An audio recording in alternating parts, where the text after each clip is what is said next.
Hello, good morning, good afternoon, good evening. This is your Talk Architecture podcast host, Naziaty Mohd Yaacob, and I'll bring to you today the continuing debate of Eisenman vs Alexander in 1982.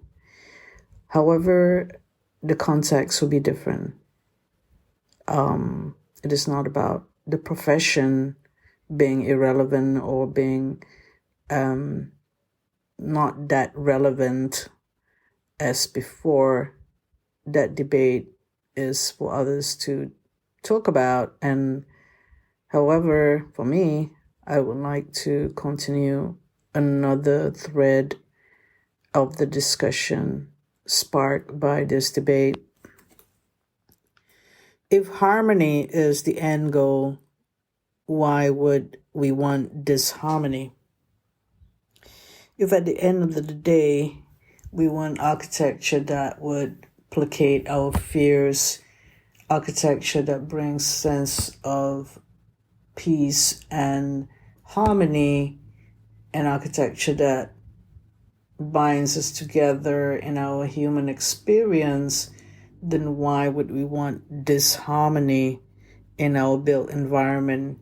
Why would we want to go through an environment that provokes us and jars our memory or make it difficult for us to comprehend a sense of order and proportion in our environment? Referring to the debate between Eisenman and Alexander, what is the purpose of art in architecture? If disharmony is created, is it gibberish? The postmodernists got permission to use a different language of architecture because there is the lack of innovation and excitement in late modern architecture, bereft of ideas. Would we have been able to go and control things with regard to late modern architecture, bereft of ideas, when we have people designing precisely buildings that is for corporation, and the value that is being given to aesthetics has been negotiated back to the designer to do as they please? Is that something that we paid for? I mean, the lack of interest in making architecture to be much more, it's dollars making sense more than aesthetics. So with that, late modern architecture gave up on sensibilities and pursued designs that were value for money, meaning less of thinking about design and less of architecture and more of just enclosure or utility, meaning it does its job and so we'll accept it. Do we need to accept all disharmonious architecture, and some which is ugly and some which just makes us traumatized in a way about the built environment? Or we keep on experimenting languages or language that explores the postmodernist rediscovery of its identity? Is that already gone where are we now? What are we looking at when we look at architecture that is fixed on sensationalism? Are these architecture forms peaceful in a way that they are harmonious, but there are different forms? Are we regarding this as the next architecture type in terms of aesthetics, in terms of the experiences that we want to go through? So I had been debating purely from the sustainable development goals of architecture being able to be adapted and reused.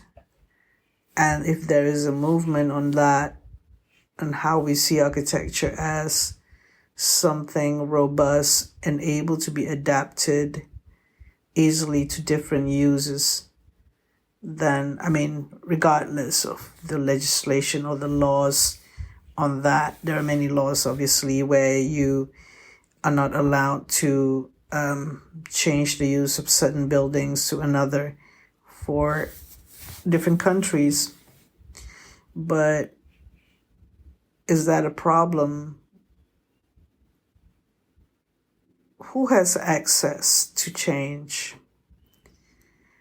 Some of these questions need to be asked, and the sooner we ask them, the sooner we are able to find ways and means to provide solutions. Ideas and brainstorming has its limitations, and sometimes you need to get to the root of the problem and resolve it. Collectively, we may not see eye to eye, but ideas and brainstorming of these ideas or the discussions and the dialogue that we created for us to think about. Well, saying all these things, I'm just putting it out there that we can't just ignore these concerns. And the debate was relevant because people were interested in that debate. And is it still relevant till today? The debate between Eisenman and Alexander, and between disharmony and harmony. Beyond this debate is the idea that Alexander was discovering things and writing things more and more, and his ideas on generative design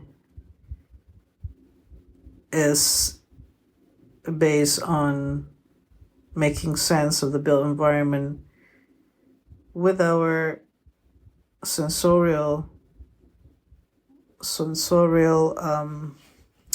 attributes of a human being,